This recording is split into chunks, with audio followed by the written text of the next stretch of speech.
오늘 정리해 드립니다. 6일차입니다. 남자아이 셋 키웁니다. 감 오시죠? 오늘 어떤 이야기가 펼쳐질지. 아이가 있다면 완벽한 정리정돈보다는 이것이라는 주제로 오늘은 한번 해보겠습니다. 이제 아빠 이야기 했고, 그리고 엄마 이야기 했으니까 오늘은 아이들 편으로 한번 들어가 보도록 하겠습니다. 자, 질문으로 정리해요. 우리 집에는 아이의 놀이 공간이 정해져 있다, 없다? 우리 집에는 아이의 놀이 공간이 정해져 있다, 없다?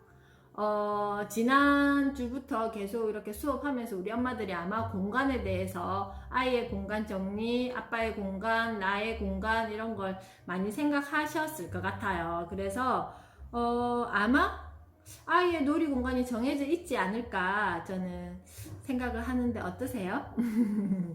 그래서 우리가 책을 쭉 읽어보면 이제 아시겠지만 아이의 놀이 공간이 정해져 있는 것이 맞다. 그래야지만 그것 또한 아이들에게도 정서적인 안정을 줄 수 있는 우리 아이들의 공간이 탄생한다. 그러면 오늘은 어떤 아이들의 공간을 만들 것인가를 한번 생각해 볼 건데요.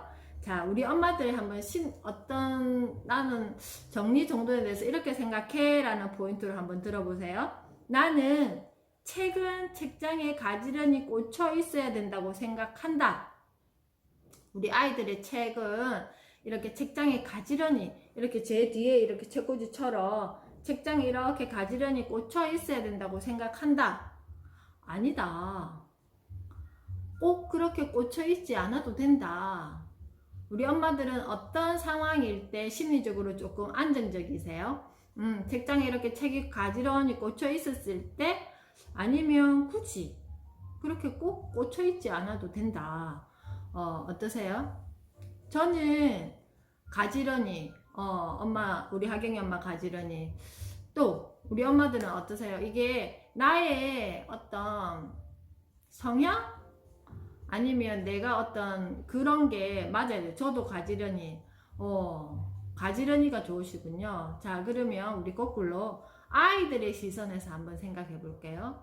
아이들은 이렇게 꽂혀 있는 책이 읽고 싶을까요? 아니면 이렇게 책 표지가 나와 있는 책을 읽고 싶을까요? 어떨까요? 아이들은 이렇게 꽂혀 있는 책을 끄집어내서 읽고 싶을까요? 그냥 이렇게 책 표지가 앞으로 이렇게 나와 있는 책을 그냥 한번 만지고 싶을까요? 맞죠? 앞면이 보이는 책. 이유는 다양하겠죠? 정말 책을 좋아하는 아이들은 구석구석 책이 있어도 아마 손끝을 이렇게 해서라도 책을 찾을 건데, 아이들에게 책이라는 것은 그냥 놀잇감이라고 생각하시면 됩니다. 하나의 놀잇감. 글밥을 읽고 글자를 막 알고 뭔가 엄마들이 원하는 그런 거 있죠. 지식을 창출하고 이런 개념으로 아이들은 책을 만나지 않습니다. 그냥 책 이야기로 정리해요. 페이지 65페이지. 아이 키우는 집의 포인트는 수납에만 너무 집착하지 마라.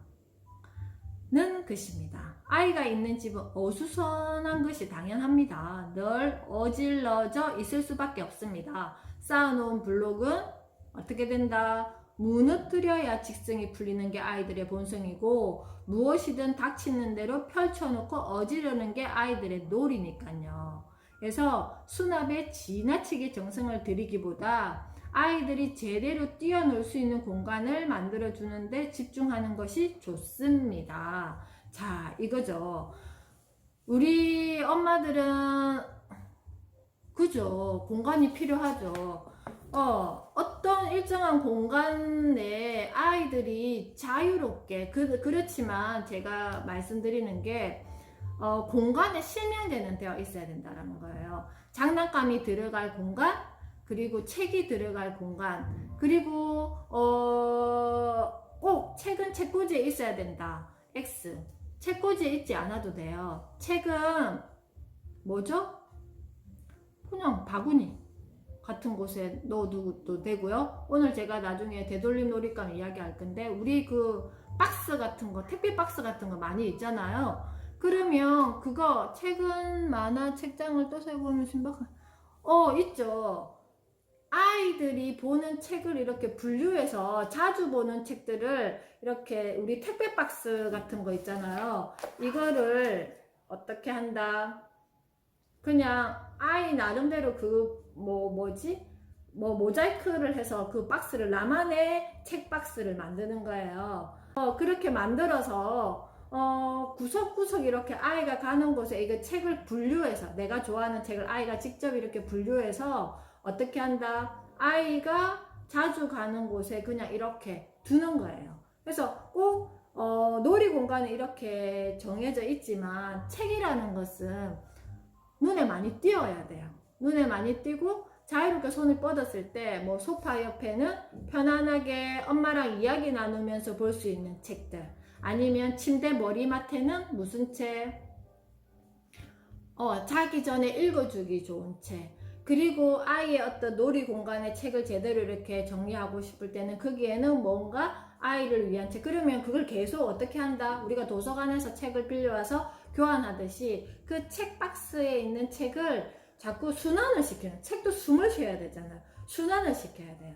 그래야지만 책들이 골고루 보게 되고, 그래서 터치가 많이 되지 않고 아이의 연령에 맞지 않은 책들은 어떻게 또 사용할 수 있다? 인테리어 용품으로도 사용할 수 있어요. 어떻게? 차곡차곡 쌓아서 뭔가 그 위에 뭐 화분을 놓아도 되고, 아니면 뭔가 인형 같은 거를 이렇게 탁 걸쳐놔도 되고, 그래서 맞아요. 택배 박스를 바구니처럼 책 바구니로 책 상자로 만드는 거. 책 종이 상자. 근데 그 택배 박스 채로 두지 마시고, 뭐가 됐든 우리 버리는 종이들 있잖아요. 포장 종이들 같은 거, 아니면 마트에서 전단지 같은 거 있잖아요. 아니면 뭐 그 광고 그런 종이라든지, 아니면 버리는 그림책을 가지고 거기에다가 붙여도 되고, 뭐가 됐든 아이와 함께 놀이하면서 그게 박스가 좀 너덜너덜해지면 또 계속 순환시키는 거예요. 계속 순환. 그렇게 한번 해보세요. 이게 책과 책을 아니면 보세요. 책꽂이를 안 사셔도 아이들 책은 되게 이렇게 단단하잖아요, 표지가. 그래서 어떻게 할 수 있다? 이렇게 책을 높이와 같은 책을 2개를 놓고 어떻게 한다? 위에다가 판을 하나 올리면 돼요. 그냥 두꺼운 판 같은 거, 뭐가 됐든 꼭 뭐 나무판이 아니어도 이렇게 올려서 이게 하나의 뭐가 될 수 있다?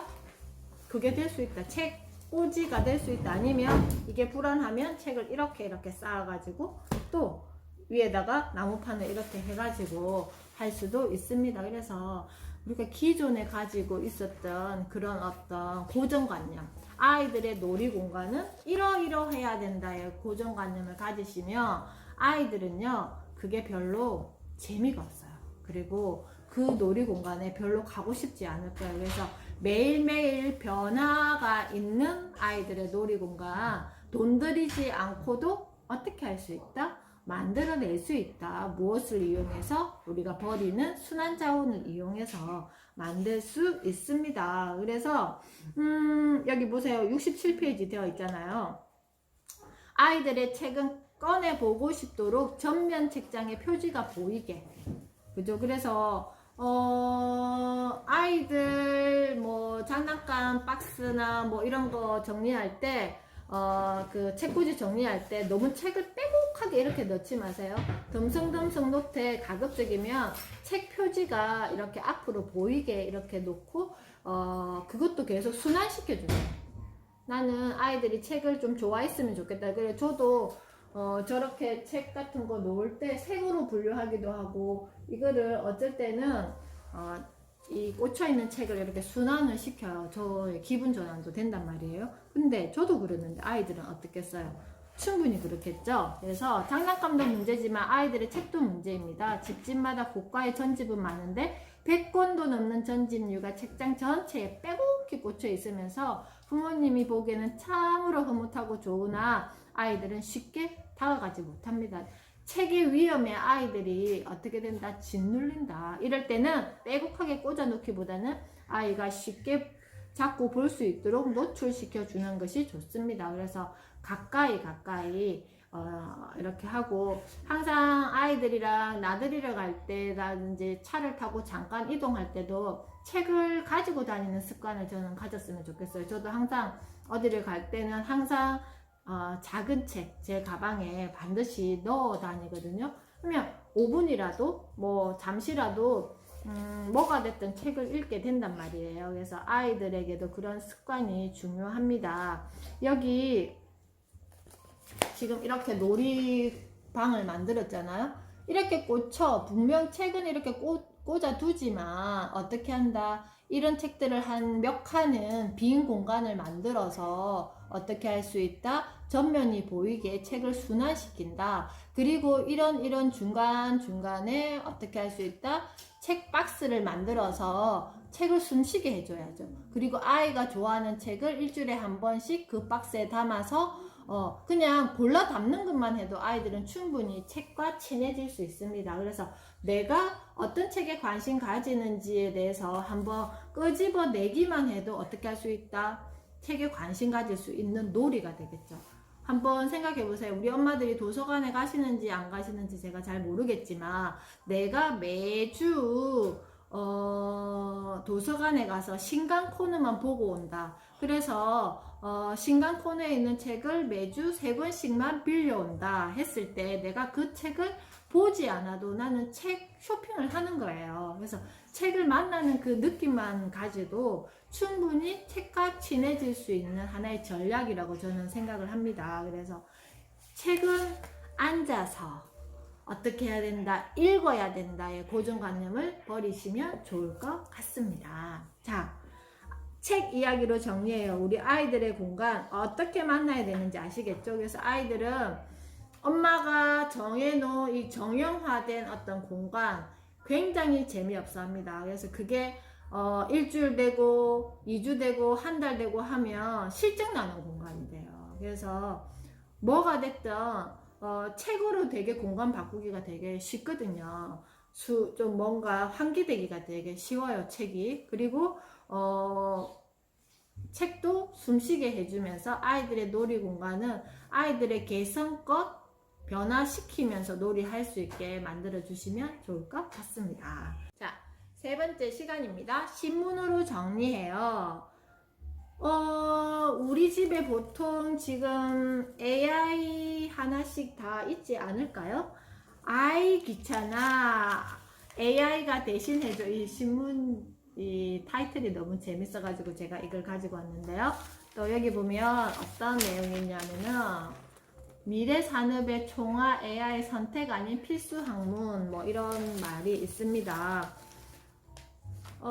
요즘에 세탁기, 뭐 건조기, 그 다음에 뭐 스타일러, 아니면 식기세척기, 가전 제품들이 굉장히 편리하게 사용할 수 있게 많이 나오잖아요. 그리고 또 그 통신사에서 나오는 AI, 뭐 지니, 그 다음에 뭐 우리 핸드폰에 있는 빅스비, 아니면 또 아이폰의 시리, 뭐가 됐든 그 아이들이 다 뭐예요? AI잖아요. 그죠? 그래서 우리가 해야 되는 거, 빅스비 뭐 단축번호 4번으로 전화해줘, 뭐가 됐든 이렇게 명령을 했을 때 그 아이들이 뭘 이렇게 실행을 해줘요. 그래서 디지털 문명 안에서 인공지능과 함께 삶의 방식과 공간이 어떻게 되고 있습니까? 재편성되고 있습니다. 여기서 최소한의 노력으로 최대한의 성과를 얻으려는 욕망을, 인간의 욕망, 이것이 인공지능으로 채우려는 게으른 본성이다 라고 해놨네요. 이런 세상 속에 살아갈 우리, 어떤 모습으로 살아갈 것인가 고민하면서 한번 해석해 보겠습니다. 이런 모든 것들이 기계가 인간이 해야 될 일들을 어떻게 해주고 있다? 대신해주고 있다. 주방을 한번 예를 들어 보면, 예전에 뭐죠? 그 가마솥에 불 지피면서 밥을 지어 먹던 주방의 형태가 지금 굉장히 업그레이드 되어 있잖아요. 그리고 전기 버튼, 이거 버튼만 누르면 밥이 다 지어지고, 가스레인지나 이제 요즘에는 인덕션, 뭐 시간까지 이렇게 다 설정할 수 있으면서 점점 더 편리해져. 그래서 편리니엄 뭐 이런 말을 쓰더라고요. 편리니엄 세상에 인간이 어떻게 되어가고 있습니까? 업그레이드가 되어가고 있는데 과연 우리가 업그레이드가 되어가고 있을까요? 퇴화가 되어가고 있을까요? 이런 세상을 만났을 때 인간이 정말 편리한 만큼 나의 기능들이, 내가 사용해야 되는 기능들이 전화번호를 외우지 않아도 되고, 굳이 내가 막 내 몸을 힘들여서 뭐 이렇게 하지 않아도 시간, 뭐 모든 게 다 이렇게 되고, 빨래, 건조기가 있으니까 저도 마찬가지, 뭐 세탁기에서 빨래를 꺼내서 빨래 줄에 널고 막 이렇게 했던 일상들이 그냥 세탁기에 꺼내서 건조기에 집어넣고, 그런 어떤 아주 편리한 시대를 만났잖아요. 자, 그러면 나는 계속 게으르질 것이다. 그래서 그 AI의 어떤 그 편리함 덕분에 나는 시간을 번다. 여기서 중요한 저는 키워드를 시간이라고 생각합니다. 여러 가지 AI들이 나의 시간을 어떻게 해준다? 대신 벌어주는 거예요. 그래서 나는 그 시간을 사는 거잖아요. 내가 비싼 돈 주고 건조기를 사고, 뭔가 식기세척기를 사고, 로봇 청소기를 사고, 그런 걸 샀을 때는 내가 그것을 일하지 않아도 되는 어떤 시간을 내가 버는 거잖아요. 그러면 그 시간을 나는 어떻게 사용할 것인가에 따라서 내가 업그레이드가 될 수 있다, 나는 돼야 된다를 결정한다고 생각합니다. 우리 엄마들은 어떠세요? 그런 것들이 되게 편리한데, 편리한 만큼 내가 얻어진 내 그 시간을 이제는 어떻게 사용할 것인가를 고민해야 된다고 저는 생각을 해요. 그리고 고민만 하면 안 되고요. 우리 항상 고민만 하면 안 되고요. 매일매일 뭐가 됐든 실행해야지만 어떻게 할 수 있다? 성장할 수 있다. 누가? 엄마가. 그래서 엄마가 성장해야지만 어떻게 된다? 우리 아이가 성장한다는 거는 정말 진리입니다. 그죠? 그래서 이런 아이 귀찮아 했더니 AI가 대신 해주고 있어요. 그래서 우리는 점점 편리니엄, 업글인간. 근데 이거 편리니엄을 잘못 사용하면 어떻게 된다? 퇴화 인간이 된다. 그래서 우리 엄마들이 이 원리를 잘 생각하시고 내 몸이 편해지고 내가 시간을 획득한 만큼 나는 역으로 그 시간을 내가 자유롭게 디자인하면서 활용할 수 있는 시간을 만들어야 된다라는 게 제가 오늘 드리고 싶은 말씀이었습니다. 아시겠죠? 그래서 이런 신문을 읽었을 때, 뭐 세상이 편해지네? 이제 AI는 선택이 아닌 필수 학문이네? 이런 거에서 그냥 넘어갈 게 아니라 그 속에 나를 집어넣어 보셔야죠. 그 속에 나를 집어넣었을 때 나는 이런 세상을 만나서 어떻게 행동하고 뭔가 변화할 것인가. 업글 인간 돼야죠. 그죠? 편리니엄 세상을 만났더니 내가 뭐가 되었다. 업글 인간이 되었다를 같이 AI가 업그레이드 되는 만큼 나도 업그레이드 될 수 있는 시간을 만들어서 하나씩 매일매일 실천하는 우리 엄마들이 되셨으면 좋겠습니다.